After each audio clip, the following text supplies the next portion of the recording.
अस्सलामु अलैकुम वरहमतुल्लाहि वबरकातुहू। अल्हम्दुलिल्लाह, अल्लाह पाक ने ज़िंदगी में एक मरतबा फिर उम्र की सादत नसीब फरमाई। हरमैन शरीफ़ैन की हाज़री, मक्का मुकरमा मदीना मुनव्वरा की हाज़री, वहाँ के आमाल, ज़ियारात, फ़यूज़ात, बरक़ात, अनवारात, फ़ज़ाइल और फ़वाइद, बावजूद हज़ार कोहताइयों के अल्लाह तबारक व तआला अपने फ़ज़ल व करम से अपनी शयान शान कमा हक़ को अता फ़रमाए। इस आजिज़ ने इस सफ़र के दौरान ख़ुसूसी तौर पर 3 बातें नोट की हैं, जिनको मैं अहबाब से शेयर करना शरअन और अपनी एक ज़िम्मेदारी समझता हूँ। वो ये कि नंबर 1, मर्द हज़रात ख़ास ख़याल करें, जब वो इहराम की हालत में होते हैं तो आम तौर पर मर्दों की जो नीचे चादर बांधी जाती है तहबंद की जगह पर, वो नाफ पर बांधते हैं, लेकिन चलते उठते बैठते वो नाफ से नीचे हो जाती है और काफ़ी नीचे हो जाती है। ऊपर वाली चादर जो कि खुली होती है हट जाती है, फिर आ जाती है, फिर हट जाती है। तो नाफ के नीचे जितनी जगह मर्द की खुली हो, ज़ाहिर हो, चाहे कोई देखे या ना देखे, तो वो मुस्तकिल गुनाह कबीरा है। तो उस गुनाह कबीरा का आम इर्तिकाब हो रहा है, लाशऊरी में हो रहा है। अगर मैं इसको ये कहूँ कि 80% मर्द इहराम की हालत में इस गुनाह का शिकार हो रहे हैं, तो ये बेजा और गलत ना होगा।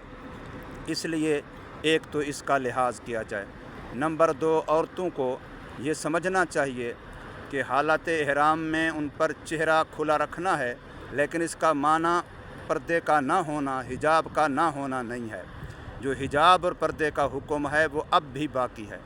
मुझे अच्छी तरह याद है, मेरे उस्ताद मोहतरम हज़रत मुफ्ती निज़ामुद्दीन शामज़ई शहीद रहमहुल्लाह की बूढ़ी वालदा साहिबा उम्रे के लिए जा रही थीं। कराची से एयरपोर्ट तक हम खुद गए थे, तो हमने देखा कि अम्मी ने इहराम की हालत में भी वो सूरत बनाई थी कि पेशानी के ऊपर टोपी आगे को बढ़ जाए और कपड़ा उसके साथ लटक जाए ताकि हिजाब बरकरार रहे। और इसी तरीके से मक्का मुकरमा में ख़ुसूसन मदीना मुनव्वरा में 3 साइडों पर यह होता है कि जब नमाज़ पढ़ी जाती है तो उसमें 2 कोहताइयाँ बहुत ज़्यादा हो रही हैं। एक सफ़ों का अदम इत्तिसाल कि कहीं कहीं भी बंदे आवाज़ जाती है वहीं खड़े हो जाते हैं।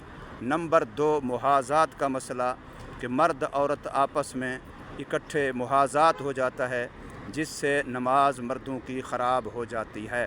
तो इसलिए इन 2 चीज़ों का बहुत ख्याल रखना चाहिए। सफ़ों का इत्तिसाल नमाज की सेहत, इमामत, इक़्तिदा, जमात में शिरकत के लिए ज़रूरी है, उसका लिहाज रखा जाए। और इसी तरीके से मुहाज़ात, औरत जो है वो नमाज के अंदर जब मर्द ने उसके इमाम होने की नीयत की हुई है, वो अगर आगे दाएं बाएं आ गई और बग़ैर फासले के, बग़ैर दरमियान में हायल के आ गई, तो इससे नमाज मर्द की फासद और ख़राब हो जाएगी। अदम इत्तिसाल का ये हाल है कि इस आजिज़ ने ख़ुद देखा है कि बहुत ही दूर अकेला आदमी वही नियत बांध के खड़ा है, दाएं बाएं आगे पीछे दूर तक कोई बंदा नहीं, और वो इमाम की जदा कर रहा है। इस तरीके से देखा है एक मौके पर कि एक मर्द औरत बेशक वो आपस में महरम होंगे, वो नियत करके जो है वो नमाज़ पढ़ रहे हैं इमाम के पीछे।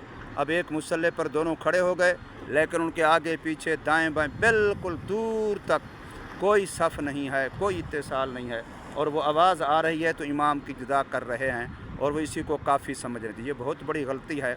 इन चीज़ों को नोट करना चाहिए, और साथियों को अपने अपने अहबाब तक जो हरमैन शरीफ़ैन के मुबारक सफ़र पे आने वाले हों, देखें ख़ुसूसन उम्रा न फ़र्ज़ है न वाजिब है, लेकिन फ़र्ज़ वाजिब न होने के बावजूद एक सुन्नत अमल को अदा करते हुए फ़राइज़ को बर्बाद किया जा रहा होता है, हराम का इर्तिकाब किया जा रहा होता है, तो कितना बड़ा नुकसान है। अल्लाह तबारक व तआला हमारे हाल पे रहम फरमाए। गुनाह कहीं भी हो गुनाह है, गलती कहीं भी हो गलती है, लेकिन मदीना मुनव्वरा, मक्का मुकरमा, हरमैन शरीफ़ैन में हो, फिर गुनाह हो, फिर गलती हो, तो अब वो कितना हसास मामला है। अल्लाह पाक हमारी हिफाजत फरमाए। अल्लाह तबारक व तआला हम सब को ये पैगाम एक दूसरे तक पहुँचाने की तौफ़ीक़ अता फरमाए। ज़्यादा से ज़्यादा दोस्त अहबाब इसको शेयर करें, साथियों तक पहुँचाएँ, ताकि ये दीन की तबलीग हो और हक़ का इहक़ाक़ हो, हक़ का इहजा हो, اللہ تبارک و تعالی ہم سب کو عمل کرنے کی توفیق عطا فرمائے۔